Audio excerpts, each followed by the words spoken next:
saya sedang berada di cabang JNE Kota Bogor. Di sini saya akan mewawancarai salah satu HRD di perusahaan JNE ini. Ini Bapak perkenalkan itu sebagai apa sih? Oke, perkenalkan nama saya Pak Taufik Rahman.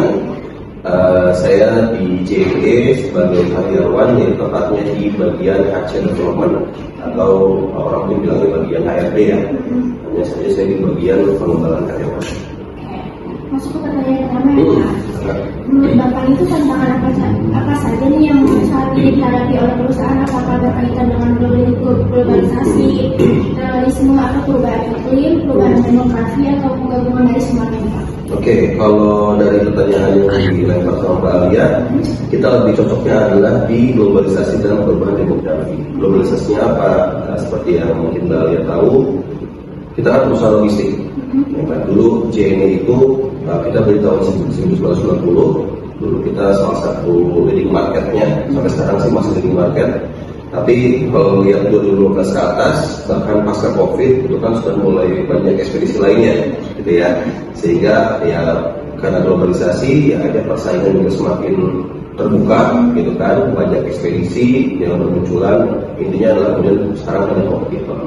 Selain itu juga perubahan demografi, contohnya apa? Sekarang customer yang dulu dihandle sama JNE dengan customer yang dihandle oleh sekarang itu berbeda, karena ada perubahan generasi, ya, dulu generasi baby boomers, Gen X, milenial. Sekarang yang lebih banyak kita hadapi adalah Gen Z, gitu kan. Kita langsung Mbak Alia sama Mbak Igi, gitu kan, yang mungkin kebutuhannya sudah berbeda dengan generasi sebelumnya, sehingga ya ini juga secara produk-produknya, layanannya juga kita harus menyesuaikan dengan si Gen Z ini, yang memang kita lihat sedikit menantang, gitu, atau lebih menantang dibandingkan ekspedisi yang memang baru muncul baru-baru ini. Karena mereka muncul baru-baru ini ya sudah sesuai dengan kondisi demografi customer-nya yang saat ini. Sementara kalau kita kan ada pemain lama, gitu ya, di tahun 90, maka itu yang menjadi challenge kita, itu menyesuaikan dari kebutuhan customer sebelumnya sama customer yang sekarang. Oke. Untuk selanjutnya ya, saya ingin minta contoh informasi related information itu apa aja sih Pak? Diketahui oleh karyawan, kayak perannya apa, tugasnya apa, dan tanggung jawabnya itu apa aja? Gue dulu lagi pertanyaannya, kalau related information itu seputar apa? Kayak yang harus diketahui oleh karyawan itu apa? Kayak perannya apa, tugasnya apa, dan tanggung jawabnya itu apa? Ya, betul. Nah, tentunya kalau setiap karyawan yang masuk, itu kan kita selalu ada yang namanya training onboarding.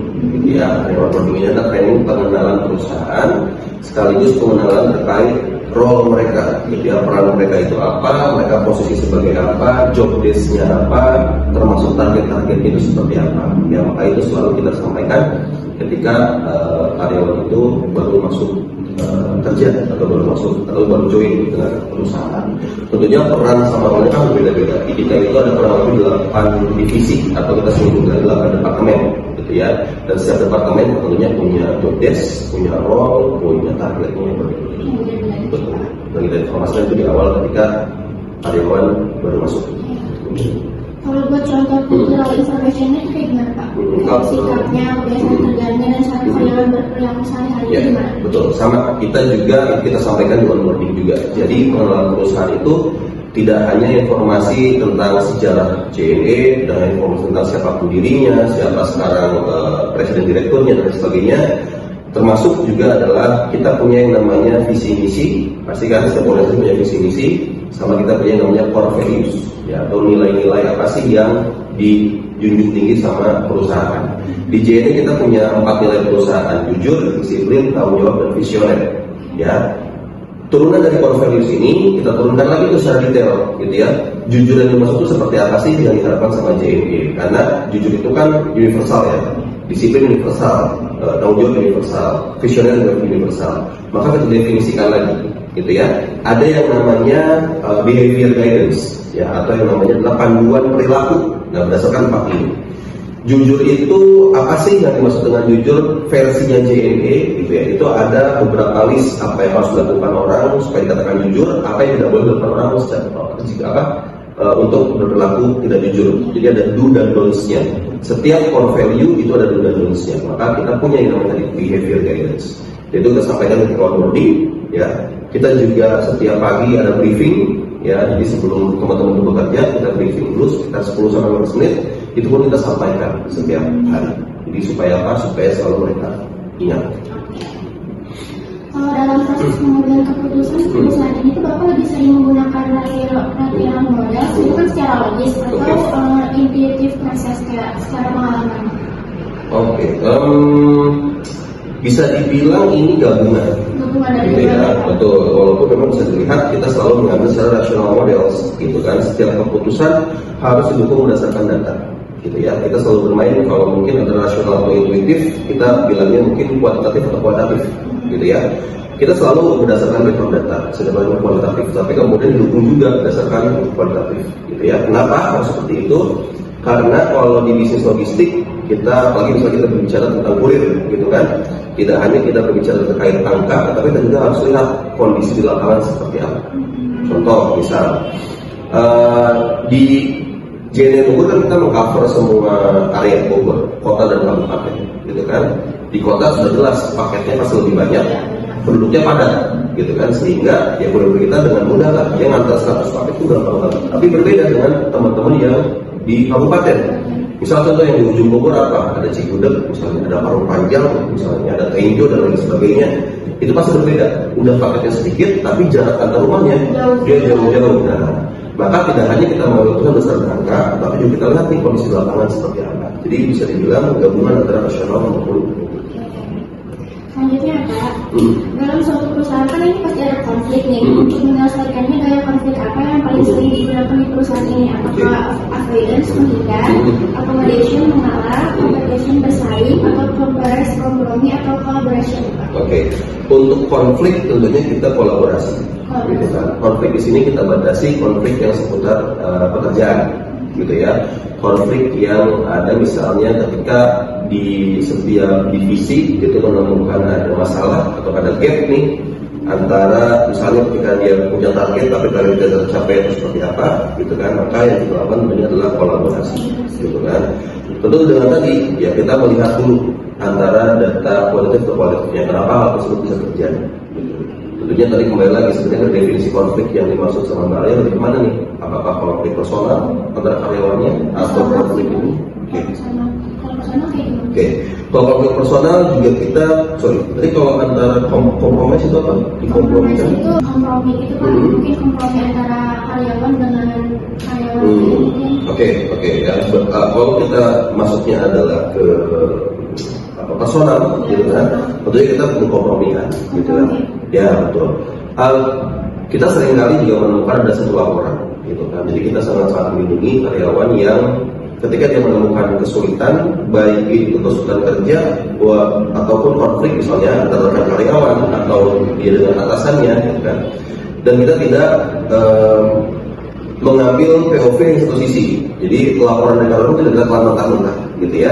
Jadi kita selalu konfirmasi ke beberapa pihak, bukan itu maksud kompromi mungkin ya. Jadi kita konfirmasi ke beberapa pihak. Setelah memang kita mendapatkan beberapa sumber, ya sebisa mungkin itu kita pertemukan kedua orang yang konflik tadi. Kemudian kita saling gali dulu nih versi dari pelapor dengan versi dari yang dilaporkan itu seperti apa. Nanti kemudian kita menempatkan di tengahnya. Jadi kita selalu temukanlah, gitu. Tidak langsung kemudian setelah laporan itu atau dari konflik kita langsung memutuskan. Oke, selanjutnya Pak. Saat ini tuh perusahaan berada pada tahap siklus organisasi yang seperti apa? Kayak misalnya pada tahap awal itu kan kayak masih awal banget. Terus apa udah berkembang atau proses stabil atau tahap penurunan nih Pak pada perusahaan ini? Oke, tentunya kita masuk ke tahap growth phase ya. Tapi growth-nya ini kalau pemahaman saya ini bukan growth yang karena JNE ini perusahaan lama, gitu ya. Tentunya ke 4 fase ini kita sudah alami, gitu ya. Jadi kembali lagi kita berada di growth phase mungkin setelah decay stage, gitu ya. Setelah penurunan, apalagi pasca COVID, gitu kan. Nah, sekarang kita sedang kembali bertumbuh. Jadi apa saja nih hal yang biasanya menjadi pemicu stres dari karyawan di sini Pak? Biasanya ada apa aja kalau bersama Karena itu kayak karyawan di sini biasanya stres gara-gara hal apa gitu? Kalau kita bicara karyawan pasti stres karena karya kerja sih.